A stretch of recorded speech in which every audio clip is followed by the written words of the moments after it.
on to Mr. Strickland. If you want to tie into that question, you certainly can. But I do want to go back to something I mentioned in the introduction that I saw that you were quoted on that just was really intriguing to me. The quote that was attributed to you, Brother Strickland, was this: there is a heightened awareness and intentionality around the value of creating wealth in the African-American community. I so much want that to be true. Can you help me see from your point of view what makes you think that is true? Sure. If I could just kind of piggyback on what was stated earlier, because it really struck a chord with me when Mr. Hoffmeyer stated that entrepreneurship and the mindset, regardless of the entrepreneurial mindset, can be different from entrepreneurship. And so even people that have jobs having an entrepreneurial mindset, there's a tremendous value to an employer to employ individuals with that entrepreneurial mindset. Ms. Dobbins reinforced that entrepreneurship and that entrepreneurial mindset can be trained. However, there's a disconnect with all of our workforce dollars that are allocated to individuals to go to work. Those dollars can't be accessed to help train entrepreneurship and the entrepreneurial mindset, which is an opportunity, I think, for our community to lobby, advocate for, so that we can tap into those dollars for growing our entrepreneurial mindsets, which can benefit both employers as well as enterprise. But to your direct question, that was me projecting into the universe what we're seeing at the DBA as far as people coming into our doors each and every day. You've heard of the Great Resignation. Individuals are saying, just as companies make business decisions to take their companies public in the form of an IPO, individuals are making the decision to take their talents private in the form of entrepreneurship. Mm-hmm. And as we talk to individuals, more and more, we're hearing a shift in conversation. And I'm excited about the shift. And that shift is, how do we create wealth? I look at wealth creation as a strategy for poverty eradication. It helps serve as a crime fighting strategy and a law enforcement strategy. It helps in improving family dynamics, as indicated with Ms. Dobbins. It's a way to improve the health care and the wellness of a community. It grows taxpayers and ultimately makes our community more competitive, which is an economic development driver. And so, as Mother Teresa said, she will not go to a anti-war rally, but she'll go to a peace rally. Approaching it from the vantage point of wealth creation as opposed to poverty eradication allows us to shift and behave differently. And so that statement was, based on what we're seeing, what we are hearing, and what we're projecting. Yeah, that is intriguing. There's a lot of different ways to go with that. I'm going to come back to that. I'm going to go to Ms. Shelby for a moment, because this idea of mindset and an entrepreneurial mindset, that seems to be part and parcel what you guys are locked in to over at the Center for Entrepreneurship. So can you just talk a little bit about how the whole entrepreneurial mindset is a factor in what you do there? Sure. And I share a lot of the same sentiments that everyone else has said so far about what the mindset is and, how it relates to being entrepreneurial. But what I would say is, so originally, I think when I started out on an entrepreneurial journey, because the center, if you look at it as a business, is kind of like a startup or that type of thing in a way. Like, we get to do a lot with creating content and creating curriculum for students and for the community. And Brian and I are really good about being co-founders together to that end. But I think that we've taken this idea of the entrepreneurial mindset, and that it doesn't have to be, you have an idea, you create a company around it, that it can be like you have 9-to-5 job at someone else's company, but you see problems and you're able to solve them because you have that mindset. Or you're a stay-at-home parent and you see problems around your home and you're able to solve those entrepreneurially. It can affect everything in your life, no matter what stage of your life you're in. And I think Brian and I bring a lot of that into the center with our programming and with our curriculum, actually to the point where it's new for people in academia to embrace this idea around the entrepreneurial mindset. And I see Mike nodding his head because he understands too. It is really difficult to get over the hurdle of explaining to career-long academics that this, mindset, that it exists and it can be taught, and that sometimes it's not in a book, but it's in practice and it's in programs. So Brian and I, when we were designing the first piece of curriculum for the university, we definitely got some pushback, of this just isn't very traditional in terms of academia. And it took us being able to having to take a step back and educate people on campus as well, as ourselves, about how things work and how we're going to be able to make this work together. And thankfully, we've been able to get programs and curriculum approved since then. I feel like the university has evolved well with us in our thinking.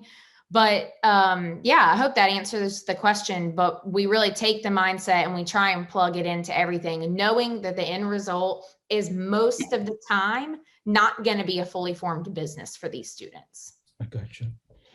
Okay, so I'm going to finish out that line of questioning with Mr. McGee, and also then sort of leave it open, Mr. McGee, for you to segue into the meat and potatoes if it fits there. Okay. Okay. So did you want me to speak on a specific subject? Yeah, I would like to know about your experience with entrepreneurial mindset. First of all, when did you get it and when did you know you had it? Oh, I had it in high school. I sold candy at school, and I cut grass. I sold bottles. I picked up cans. And my grandmother, we lived in Westwood, and she had a garden. And as a kid, I had my own garden. I grew cantaloupe, watermelon, cucumber, all the good stuff, while she grew all the vegetables. So as a young man, I had an entrepreneur mindset. My company, MDM Investments, was incorporated in May of 2003. And at the time, I was doing real estate for 5 years, and started in '98. So I was incorporated in '03, and coming up to a 20-year anniversary. I knew at the time I wanted to have that. My father owned an air conditioning business on Dunlap, Poplar and Dunlap area, and I would catch the bus, and I would work with my dad, and we would work 16 hours a day.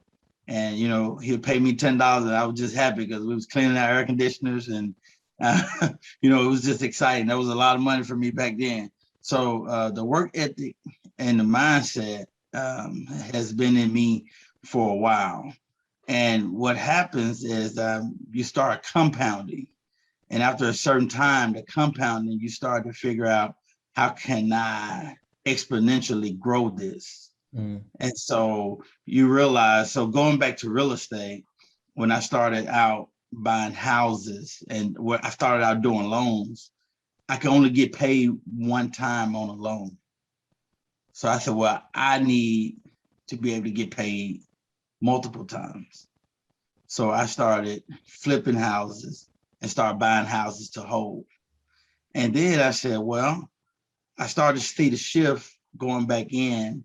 So I didn't buy the sexy houses. I bought the houses that were in the urban areas, the areas that didn't show much promise at the time, and knowing that I could get just as much rent for these properties as properties in better areas, because I didn't have as much competition. So I realized that. And then the government was doing this Hope 6 program. And as they started doing the Hope 6 program, that was eradicating public housing.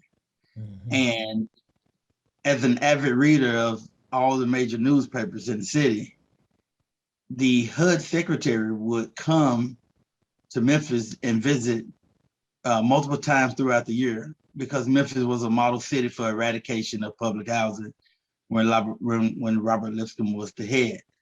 It got to the point where you only had 2 public housing units left, which was Claiborne Homes and Foot Homes. And I said, Foot Homes is in the downtown market. They're going to eventually eradicate Foot Homes as well. You don't get to all of these and don't. So I started buying up properties in the urban market, downtown, uptown, and recently in the last 5 years, Soulsville. And I've accumulated, aggregated together maybe 20, 22 acres in the downtown market.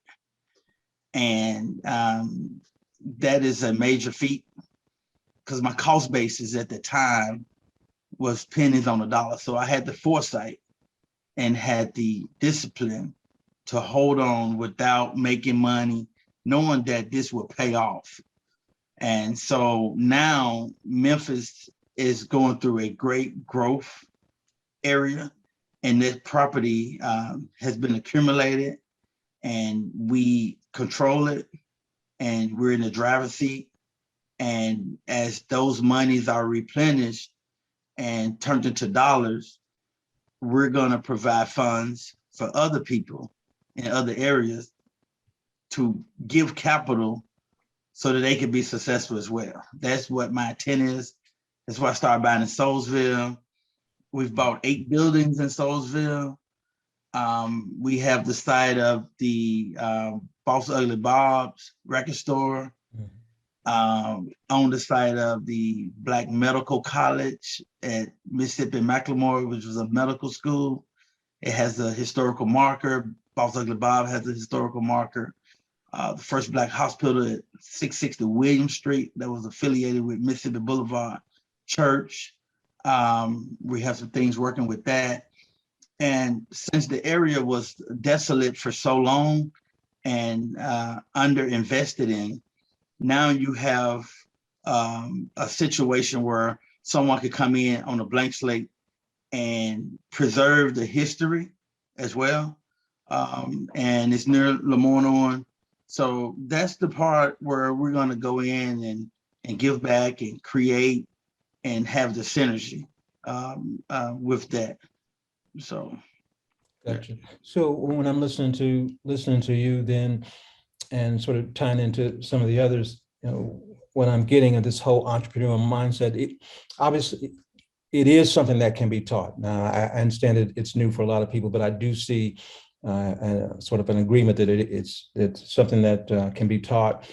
And one of the best ways, to learn it is when you're exposed to it right in the home. That's what I hear from you, and certainly from Ms. Dobbins. I mean, even your grandmother, whoever it was that you got the growing lessons, I hear that.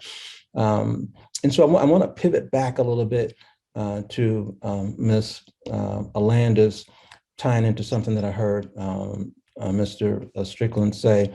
So, Ms. Alandis, do you see it the same way, in the sense that there's a heightened awareness and intentionality around growing, creating wealth in the African-American community? And because I know you've had both the business side, but you've also been on the sort of government side of that. So I'm curious as to what your view of that is.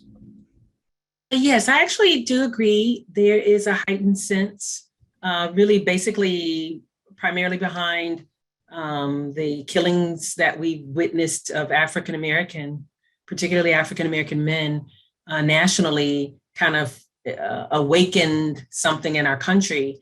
But I don't necessarily see us having that in Memphis as much as some of the other urban cities. And so I agree with Ernest, this is us putting it out in the universe. Memphis, again, I hate to keep focusing on, but it is one of the toughest markets for African-American businesses for our size city. in this country. I know we've gotten some wins lately it's been in national news. It's a good place for entrepreneurship. It's a good place for African-American entrepreneurship. But reality where the rubber meets the road, we've got a lot of work to do in Memphis. So we've got to hold our particular corporate citizens accountable because the tax base is the 67%. Is on the backs of the 67% based on our tax structure. And, there's a awakening that has to occur that allows us to understand that when people are building larger projects here and using government dollars to do so, it is really a serious inequity because that government dollar has a lot to do with the property base. And so if African Americans are contributing to this tax base, then we should also be developers and contributing to our property. Just like Mr. McGee was alluding to, having that foresight. His story needs to be on the front covers so other young African American men can see that this is possible with patience and discipline and vision. And so we've got to do more work holding our corporate citizens responsible. And it's also a mind shift that has to occur, that you can even be a multimillionaire as a Black person. That's not common. That's not accepted. Even with our programs that we have that are legal based, there's a cap. There's no cap on majority companies or white-owned companies. Why is there a cap on African-American companies? Nobody says you can only earn this amount of money, then you get to get kicked out of a program if you're white. So why does it have to be caps when it comes to African-Americans and other people of color? So yes, I do think there's a heightened sense, but I think that we need to have more accountability, more self-worth, understanding our value in our community and what we bring to this community, and that we can also bring the solutions. I want to consistently say, growing African-American wealth in Memphis allows us to attract those larger businesses here.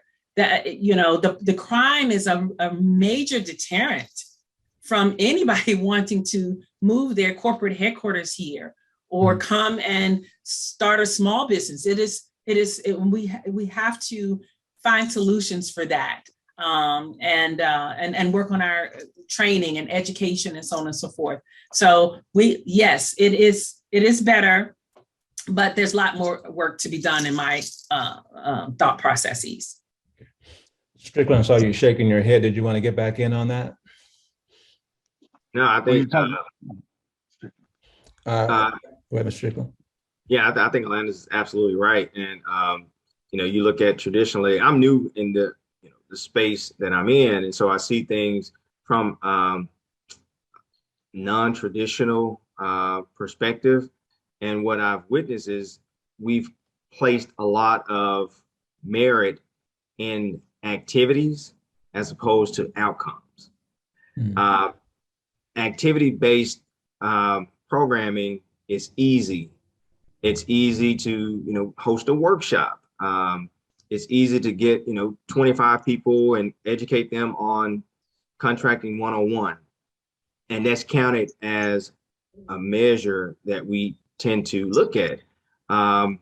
We tend to avoid the difficult side of that equation as it relates to outcome-based activity. And quite frankly, we got to pick winners.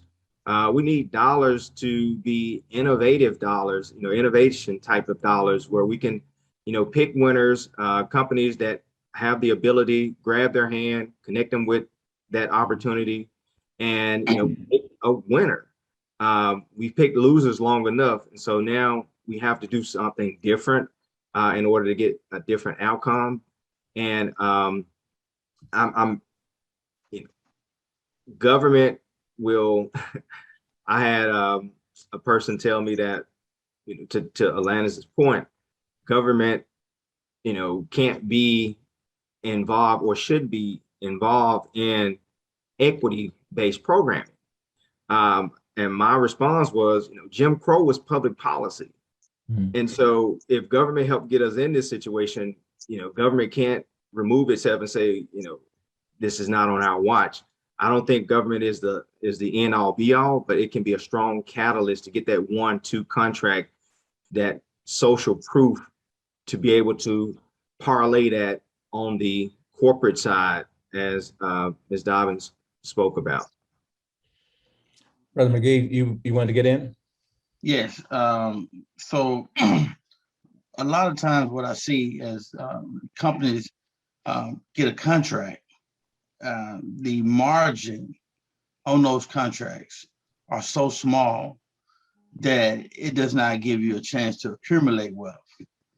The top number is very high, but after subbing it out and the time frame that it took for you to get the contract, when it's over, you have to start all over again. And so once you pay all your employees and everything, you're starting back to be bidding on another contract. What we need is more equity, and you get that through, not an end all, but with real estate, some of these urban areas are predominantly Black. And so some of the buzzwords that a lot of the groups put together and the nonprofits, they speak on things such as, say, gentrification. Well, I'm here to tell you, gentrification is not a bad word. What happens is we talk about don't sell. The problem is not selling. The problem is, do we teach our people what to do with the proceeds after we sell? If you reinvest the proceeds, if you know it's gentrification coming, you already have all the information before everyone get there. You already know where the other properties are, the families and the cousins, and everyone won't benefit, but we need enough to benefit that will look and understand and have the empathy that'll help others start businesses, support those businesses, and things as such. And that's what my company, what we intend to do, is to birth actual people. I have guys I'm mentoring. They're building houses. I have females that I'm mentoring. They're buying houses and building houses. They are owning properties. We're showing this is how you do it. So we're going to create 10 builders. We're going to create 10 electricians. I'm talking with an appraiser that will go in, and to be an appraiser, you need someone to sponsor you for like 3 years. Well, we're going to put a program together where we're going to have an appraiser that will sponsor 5 appraisers, because as you know, in real estate, there's a shortage on Black appraisers. We always have a situation, you see some of the news articles where one home will appraise more than another home, depending on who's occupying that home, things like that. So if we can go in and grow and indoctrinate some of the people to say, look, you're going to be, if you want to be an appraiser, we're going to help you, hold your hand. We're going to provide the resource. You want to be an electrician, you want to be a home builder, a developer, we could create that. And they would sign a pledge to say, I intend to create 2 as well moving forward. And that don't cost much. I have a wealth of knowledge. My people that I deal with, that I work with, they have knowledge. And so I'm a phone call away, and I answer a lot of questions from these, from my mentees. They'll call, whereas they may not have access, or if it's a traditional mentorship situation with a top 500 company, that may be set out for 1 hour a month. We need real mentorship where you're able to call at the point of sale, like when it's going down, when the action is happening, So we could grow wealth that way, because no matter how much your contract, if you're not getting enough off of it, you can't let it, it won't compound. And with real estate, I can show you how to make it compound.